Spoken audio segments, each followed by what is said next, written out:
Ashama akkam jirtu daawwattoota keenya SHINNIIGAA BROADCASTING SERVICE irraa oduu gaggabaaboo yeroo kanaaf qindeeffannee isinitti hima oduu waliin anoolifan margaati.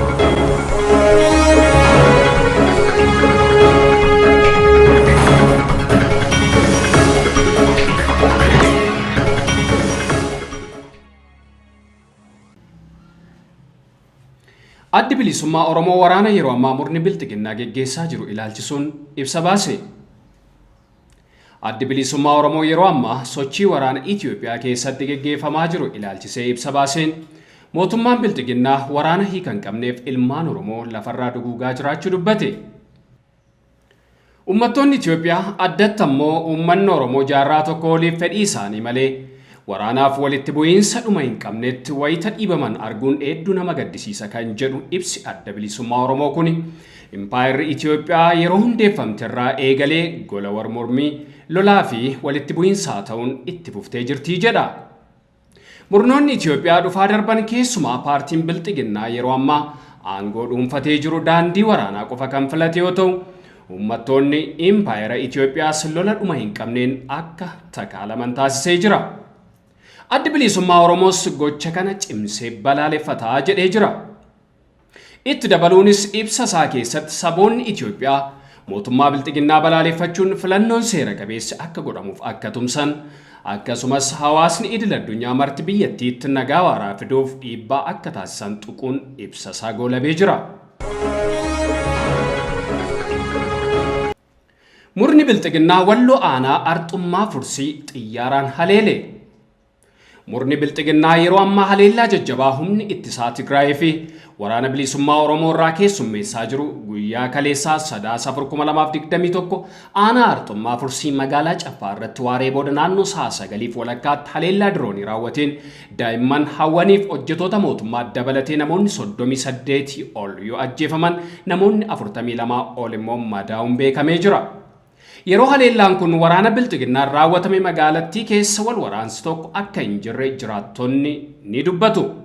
Mootummaan bilxiginnaa gocha kana kan raawwateef sochii waraanaa naannoo keenyatti geggeeffamaa jiru hordofee uummanni tibba kana waraana bilisummaa Oromoof kamiseetti simannaa taasisetti dallanuun haleellaa kana nurratti raawwate jechuun himatu jiraattonni.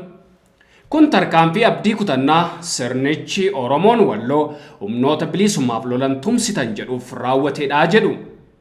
Guyyaa dheengaddaas haleellaan xiyyaaraa walloo irratti murna bilxiginnaan kan raawwate yoo ta'u miidhamni qaqqabe xinnaadha jedhu jiraattonni. Guutummaa godinaalee walloo keessa bilbila malee tajaajilli intarneetii addaan citee jiraachuus SHINNIIGAAN odeeffatee jira.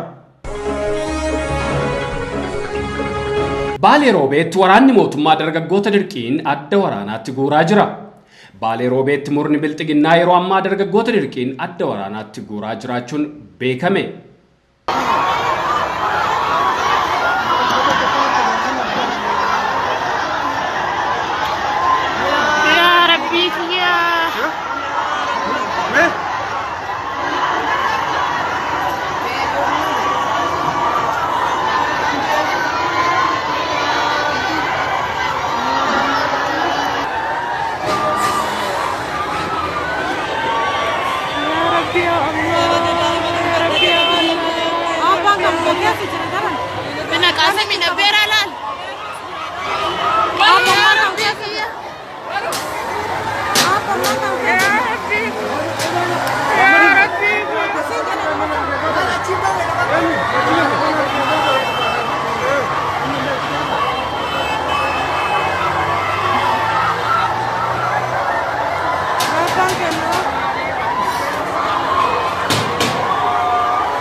waraana bilxiginnaa haleellaa waraana bilisummaa Oromoof humna ittisaa Tigraayin bakkoota garaa garaatti yeroo ammaa barbadaa fi waraanni isaa baay'een ajjeefamaa jiran kanatti waraana mariin furuu dhiisee ammas ilmaan Oromoo dirqiin adda waraanaatti fe'aa jiraachuu jiraattonni Baalee roobee himatu.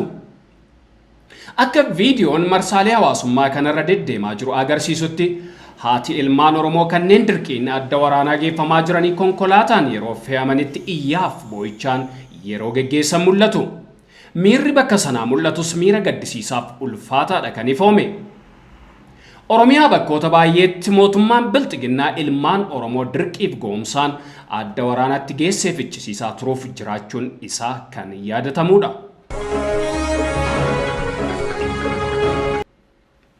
Magaalaa Adaamaatti hiriirri mormii barattootaa geggeeffame.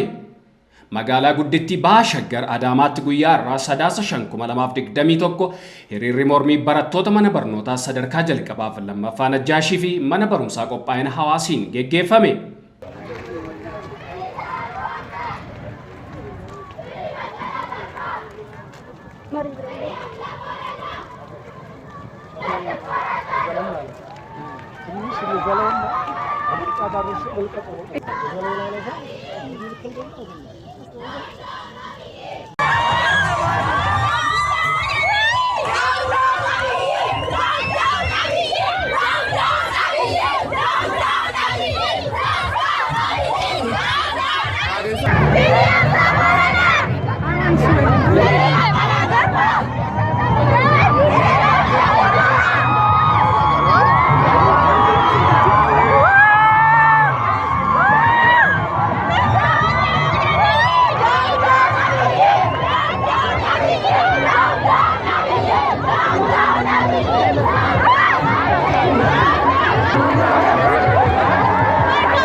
Barattoonni kunneen hiriira mormii mootummaan bilxiginnaa waraana bilisummaa Oromoo fi humna ittisaa Tigraay balaaleffachuu jedhuun guyyaa har'aatti qopheesse faalleessuun mana barnootaa kanneeniif kanneen biroo irraa hiriira mormii murna bilxiginnaa irratti geggeessanii jiru.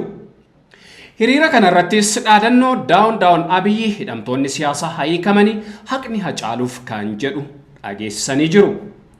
Hiriira kanaan wal qabatee miidhamni qaqqabe haga ammaa akka hin jirre Shinniigaan mirkaneeffatee jira.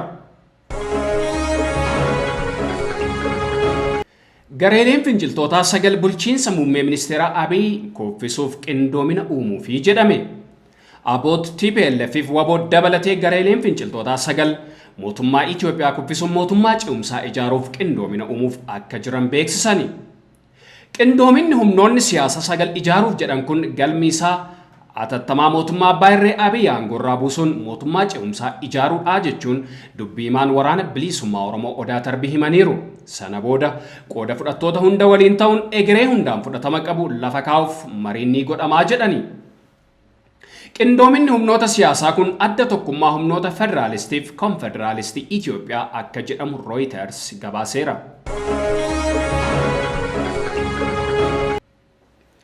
Dippiloomaatonni lola kaaba Itoophiyaa hammaachaa dhufe dhaabsisuuf hojjechaa jiru jedhame. Pireezidaantii Yuugaandaa Yuweerii Museeviiniinis walitti bu'iinsa mootummaa giddu galeessaaf finciltoota TPLF fi deeggartoota isaa gidduutti deemaa jiru irratti mari'achuudhaaf geggeessitoota biyyoota Afrikaa ba'aaf Sadaasa 16 irratti waamicha taasisuu Reuters gabaaseera. Oduu wal fakkaatuun pireezidaantiin Keeniyaa Uhuru Keeniyaattaa waraana Itoophiyaa ilaalchisuun ibsa roobii baasaniin lolli kun dhaabbachuu qabaa jedhan. Mootummoonni dhimma misoomaa irratti gamtooman IGAD jedhamus waraanni atattamaan akka dhaabatuuf ibsa kamisa baaseen gaafatee jira. Tarkiin fayyaa pireezidaanti Erdogan ilaalchisee barreeffama maxxanfaman qorachaa jirti. Aangawoonni Tarkii namoota 30 waa'ee fayyaa pireezidaanti Recep Tayyip Erdogan ilaalchisuun oduu burjaajessotaan karaa Tiwiiteraa Tamsaasan jedhan irratti qorannoo seeraa geggeessuu jalqaban.